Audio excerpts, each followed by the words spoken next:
Hi, I'm Russ Miller again.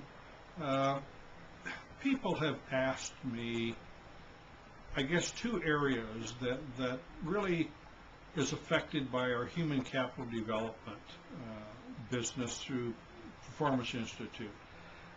Number one, where do the majority of our customers come from, and why do you write the thought of the day?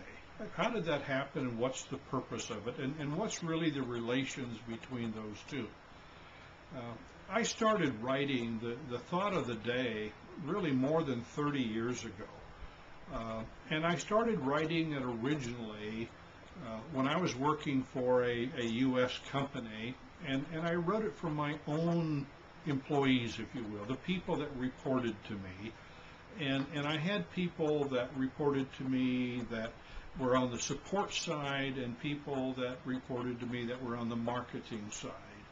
And you only have so many hours in a day in order to get information out to people, and I believe in staying in touch with people that I'm associated with and to have that hands-on as much as I can. So it started off actually as a voicemail, and I would leave a voicemail message the night before to people that worked with me and giving them kind of a positive start for their day. So the first thing in the morning when they looked at their voicemail and they saw that message, here was something positive to start their day with. But I wanted it more than positive. I also wanted it something that they could learn from, get an idea, get something new that they could use in their quiver of business ideas, if you will. And it kept growing from that, and obviously it didn't take long for it to get beyond the point of practicality from a voicemail, and by then email had started coming out, and we could communicate with people by computer, at least within a company. And so I then started going to messages of a written form on the computer. It turned out to be quite popular, and as people would move on in their careers, they would ask me, look, Russ, can I continue to receive your thought of the day even if I'm not reporting to you, or even if I'm not an employer any longer with the same company? And I said, sure. And then what happens is these people continue to receive it, and then I would get calls from people that say, look, would you mind if I put a couple of the employees I work with in this new company on your thought of the day? Or can I put my son who's off to the university on the thought of the day? And it just kept growing until 30 years later, it literally goes around the world. And I do it as much as a learning tool for myself as I do for the people who now receive the thought of the day, because I love doing the research for it. Obviously, it's gotten to the point that it's difficult to keep coming up with new ideas, and we don't have all of the best ideas ourselves. We get ideas from everybody, or ideas from groups of people. And so now the thought of the day readers send me ideas, and we actually have guest writers that come literally from all over the world. And the thought of the day readership literally goes to countries all over the world, and it goes to people that are in all kinds of businesses. They can be entrepreneurs, they can be in major multinational companies, they can be government employees. We have a lot of senior government employees in different countries. We have people in militaries that receive the thought of the day. We have diplomats from all over the world that receive the thought of the day.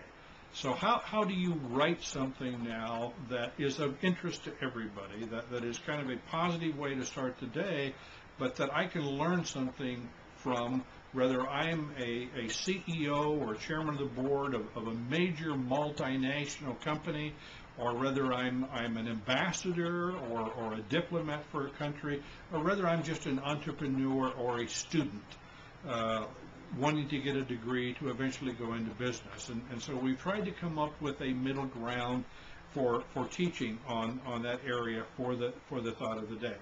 Now, this is expanded out because what happens is people then will send a message to us, or they'll call and they'll say, well, you shared this idea today with us on strategic thinking.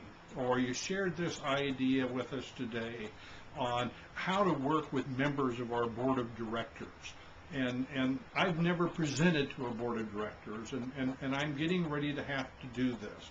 What can you do for me? How can you help me? And of course, it started off as a favor, introducing people, relationships, and that then turned into a business of professional advising and mentoring work, and now providing the training.